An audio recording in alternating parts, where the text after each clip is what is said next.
संत है, उनका शैलेशानंद सम्मान महाराज जी कर रहे हैं। दो तीन प्रश्न यहां पर उठाए हैं जगत गुरु ने। उनका कहना है कि शास्त्रों का ज्ञान, ठीक है, कि यानी कि प्रेमानंद महाराज को इसका मतलब कि शास्त्रों का ज्ञान नहीं, उनका यह भी कहना है कि अभी उनको और ज्यादा अध्ययन की आवश्यकता है, पढ़ाई लिखाई की उनको आवश्यकता है। और उनका यह भी कहना है कि उनकी लोकप्रियता यह क्षण भंगुर है, कुछ दिन में खत्म हो जाएगी उनकी लोकप्रियता। बिल्कुल ठीक कहा उन्होंने, क्योंकि देखिए जो शैलेशानंद महाराज, बहुत बहुत धन्यवाद आपका। आवाज नहीं आ रही आपकी। सुंदर बात आपने कही कि उन्होंने प्रश्न उठाए पढ़ने की आवश्यकता। शिक्षा तो देखिए सीखने का, स्वाध्याय का हमारे यहाँ परंपरा रही है कि बचपन क्या, जवानी क्या, बुढ़ापा क्या, निरंतर स्वाध्याय करते रहना चाहिए, पढ़ते रहना चाहिए। पर पढ़ने से किसी को विद्याएं नहीं आ जाती हैं। विद्या गुरुओं के द्वारा, कृपा के द्वारा, प्रसाद रूप में विद्या दान में प्राप्त की जाती है, मिलती। तो दोनों महापुरुष अपनी अपनी जगह पर श्रेष्ठ है, इसमें कोई संदेह नहीं है। लेकिन सांकरी परंपरा में भगवत शंकराचार्य भगवान के लिए एक बहुत सुंदर श्लोक आता है, प्रचंड पाखंड विखंड नोत्तम त्रयी शरीरो प्रतिभावने रुतम उदयनुतम योग कला विरावृतम नमामितम श्री गुरु शंकरायम।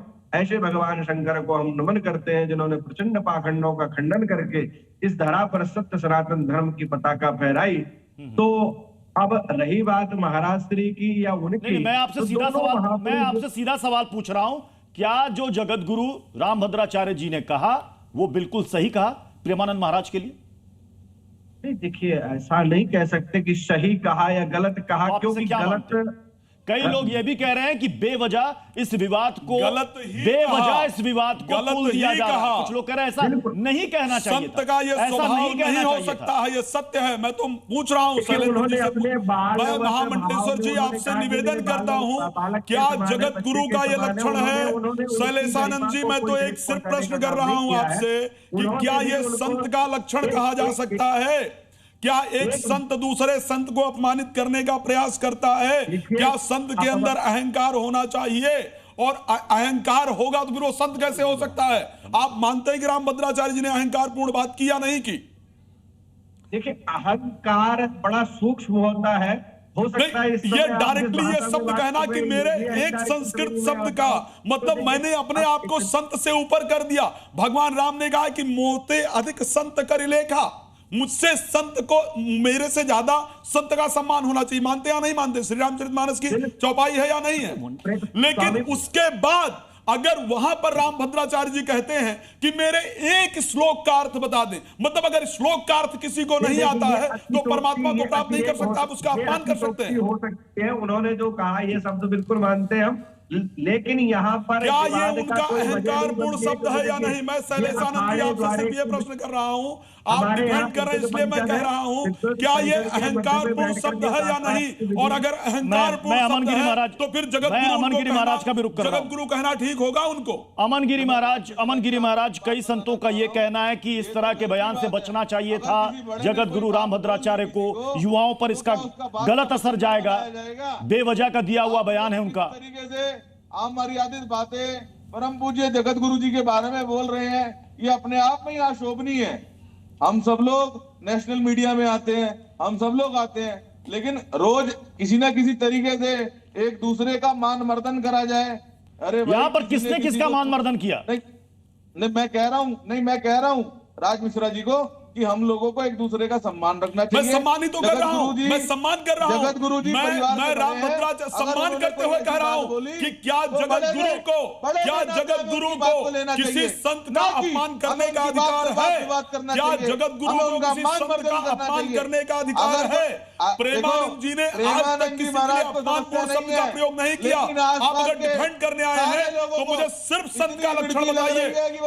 अगर संत के अंदर अहंकार आता है तो वो संत कहलाने योग्य है, मुझे पूछनी पड़ेगी। अगर जगत गुरु रामभद्राचार्य जी एक शब्द कहते हैं, मेरे एक संस्कृत के श्लोक का अर्थ बता दीजिए, अगर कोई अर्थ नहीं बता सकता तो भगवान का प्रिय नहीं हो सकता है। अगर वो संस्कृत का अर्थ बता पाए तो भगवान का प्रिय नहीं हो सकता। बता दीजिए। सनातन में सब में श्रेष्ठ स्थान है, जगत गुरु का स्थान है। क्यों सनातन में श्रेष्ठ नाम का तात्पर्य नहीं होता है? ध्यान रखिएगा, विद्वान रावण था लेकिन रावण पूजनीय नहीं था, इस बात को ध्यान रखिएगा। अरुण कृष्णा जी भी हमारे साथ जुड़ चुके हैं। अरुण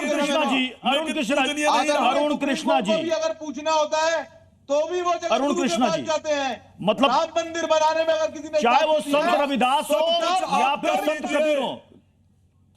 रावण ने मेरा शिव सवाल जी को अरुण प्राप्त कृष्णा कर जी से लिया था। अरुण ध्यान कृष्णा जी को भी रखिए। लाइएगा बहुत स्क्रीन सारे पर लोग पीछे पीसीआर। बोल रहे हैं, अरुण कृष्णा जी से बोल मेरा दीजिए, सवाल चुप हो जाएं। था। अरुण कृष्णा जी, संत कबीर ने कहा पोथी पढ़ पढ़ जगमुआ पंडित भया ना कोई, ढाई आखर प्रेम का पढ़े सो पंडित होए। अब ये बताइए, क्या संस्कृत का ज्ञान होना जरूरी है संत होने के लिए, विद्वान होने के लिए?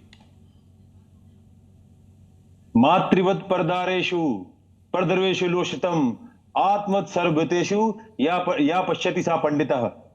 पंडित का जो लक्षण होता है वो बहुत शालीन होता है। पराई स्त्री उसके लिए मां समान होती है, पराया धन उसके लिए मिट्टी समान होता है, और सभी लोग, सभी प्राणी उसके लिए समान होते हैं। और भगवत गीता कहती है प्रकृति क्रिय माणा निगुणय कर्माणि सर्वशः अहंकार विगूढ़ आत्मा कर्ता हमित मन्यते।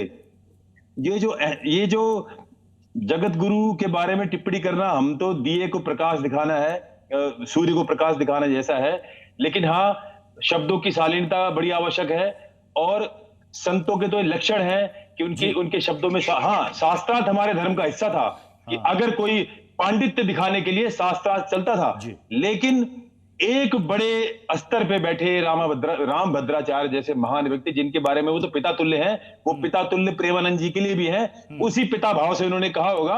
और बड़े लोग ऐसी बातें बोल देते हैं, हमें लगता है, चाहे वो जगत गुरु राम भद्राचार्य हो या फिर प्रेमानंद महाराज हैं, दोनों सम्मानीय हैं, दोनों सम्मानीय हैं, दोनों का सम्मान है, दोनों सम्मानीय है, दोनों का बहुत मान है, और दोनों का बहुत सम्मान है। एक बात जगत गुरु ने यह भी कही है कि आजकल ये ट्रेंड देखने को मिल रहा है कि कई मूर्ख लोग भी आकर यहां पर कथावाचक बन जा रहे हैं। उन्होंने किसी का नाम नहीं लिया, लेकिन उनका कहना है कि कई मूर्ख लोग भी आकर के कथावाचक बन जा रहे हैं और लोग उनको फॉलो कर रहे हैं। अवश्य जानते होंगे, मैं आपको समझना चाहता हूं, क्या ये सोशल मीडिया की पैदाइश है कुछ कथावाचक?